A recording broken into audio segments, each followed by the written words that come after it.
வணக்கம் viewers, welcome to Kanchana கார்டனிங். பருவமழைக்கு முன்னதாகவே தற்போது அங்கங்கே மழை பொழிய ஆரம்பிச்சிடுச்சுங்க. வாட்டும் வெப்பத்தின் தாக்கம் குறைந்தாலும் தேங்கும் மழை நீரில் கொசுக்கள் உற்பத்தி அதிகரிக்கும் அபாயம் உண்டு.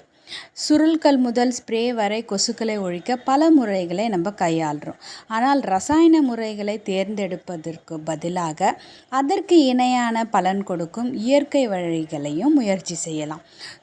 கொசு தொல்லையை கட்டுப்படுத்த தோட்டத்திலும் வீட்டுக்குள்ளேயும் வளர்க்கக்கூடிய தாவரங்களை தான் இந்த வீடியோ பதிவில் நம்ம பார்க்க போகிறோம்.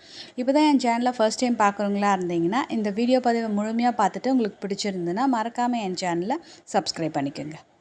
அந்த பட்டியலில் நீங்கள் பார்க்கக்கூடிய முதல் செடி ரோஸ்மெரி. இந்த செடி ஒரு சிறந்த கொசு வரட்டினே சொல்லலாங்க. இந்த செடியிலிருந்து பரவும் வாசனையானது கொசுக்களை மட்டும் அல்லாமல் இந்த முட்டைகோஸ், அத்திப்பூச்சிகள், கேரட் ஈக்கள் போன்ற பூச்சிகளையும் விரட்டக்கூடியது. இந்த மூலிகை செடி வெப்பம் மற்றும் வறண்ட காலநிலையிலும் நன்றாக வளரக்கூடிய ஒரு செடினே சொல்லலாம். வீட்டின் உட்புறத்தில் சிறிய தொட்டியில் வளர்த்து எளிதாக பராமரிக்கவும் முடியும். கொசுக்களை விரட்டி அடிப்பதுடன் நறுமணத்தையும் பரவ செய்யுங்க இந்த செடி. அடுத்தது சாமந்தி. இந்த சாமந்தி பூக்கள் எந்த வகையான மண்ணிலும் எளிதாக வளரக்கூடியவனை சொல்லலாம். இவற்றின் தனித்துவமான வாசனை கொசுக்களை மட்டுமின்றி பூசணி பூச்சி மற்றும் தக்காளி புழு போன்ற தோட்ட பூச்சிகளையும் விரட்ட உதவுகிறது. இந்த சாமந்தி பூச்செடியை வீட்டுக்குள்ளேயும் வெளியிலும் வளர்த்து வரலாம். கொசுக்கள் வீட்டுக்குள் நுழைவதை தடுக்க வீட்டின் கதவு அல்லது ஜன்னல்களுக்கு அருகே இந்த பூத்தொட்டியை வச்சு வளர்த்தனா கொசு தொல்லையிலேருந்து நம்ம விடுபடலாம். உங்கள் வீட்டு மாடி தோட்டத்தில் காய்கறி செடிகள் இருந்ததுன்னா ஒரு 2 செடிக்கு கேப்பில் இந்த செடியை வளர்த்துட்டு வந்தீங்கன்னா இதோட வாசனையினால் எந்த பூச்சிகளையும் அண்டாது உங்கள் செடிகளும் ரொம்ப செழிப்பாக வளரும். இப்போ நீங்கள் பார்த்துட்டு இருக்கிறது புதினா செடிங்க.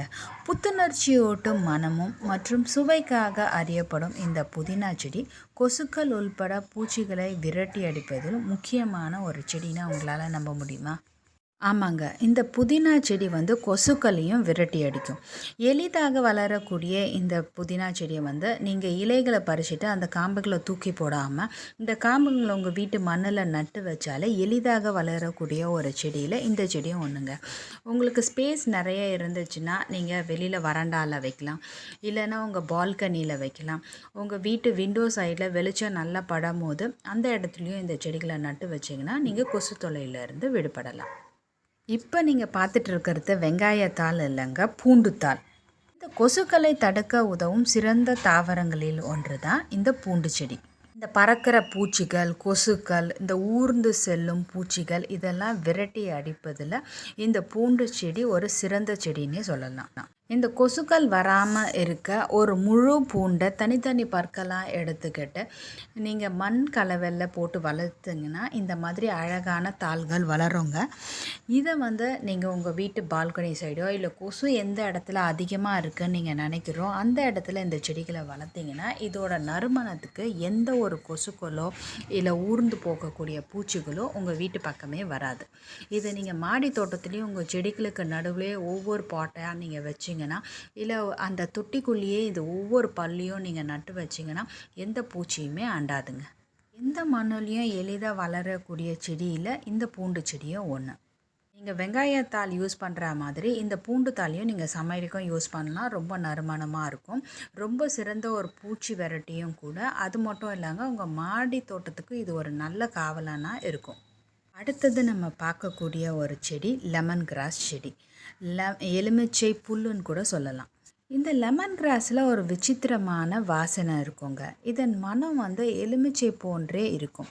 இதில் உள்ள சிட்ரஸியா என்னும் எண்ணெய் இயற்கையான கொசு விரட்டியாகவும் செயல்படுகிறது. இப்போ இந்த லெமன் கிராஸ் செடி எல்லா நர்சரியிலையுமே ரொம்ப அவைலபிளாக இருக்குது. இந்த லெமன் கிராஸ் செடி எல்லா மண்ணுலேயுமே நல்லாவே ஊனி வளரக்கூடிய ஒரு செடியில் ஒன்று. இது வெப்ப காலத்துலேயும் சரி குளிர்காலத்துலேயும் சரி நல்லாவே வளரக்கூடிய ஒரு தாவரங்களில் ஒரு நல்ல சிறந்த தாவரம்னு சொல்லலாம். லெமன் கிராஸ் டீயும் போட்டு குடிக்கலாம். ஸோ உங்களுக்கு வெயிட் லாஸ்க்கெலாம் ரொம்பவே ஹெல்ப்ஃபுல்லாக இருக்கும். இது ரொம்பவே ஒரு சிறந்த கொசு வரட்டியும் கூட. ஸோ இந்த செடி ஒரு 2-in-1 ப்ரப்போஸ் தான். ஸோ நீங்கள் உங்கள் வீட்டு வாசல்லையே இந்த செடியை அழகாகவே வளர்க்கலாம். நீங்கள் பார்த்த இந்த 5 தாவரங்களுமே ஒரு சிறந்த கொசு விரட்டி தாவரங்கள்ங்க. உங்கள் வீட்டில் செடி வளர்க்குற பழக்கம் இருந்துச்சுன்னா மறக்காமல் இந்த 5 செடிங்களையும் கண்டிப்பாக வளங்க. ஓகே வியூவர்ஸ், இந்த மாதிரி நிறைய இன்ஃபர்மேட்டிவான கார்டனிங் டிப்ஸ் அண்ட் ட்ரிக்ஸ் தெரிஞ்சுக்க என்னோட சேனலை மறக்காமல் லைக் பண்ணுங்கள், ஷேர் பண்ணுங்கள், கமெண்ட் பண்ணுங்கள். சப்ஸ்கிரைப் பண்ண மட்டும் மறந்துடாதீங்க. Please subscribe my channel. Please supporting me. Thank you for வாட்சிங் மை வீடியோ.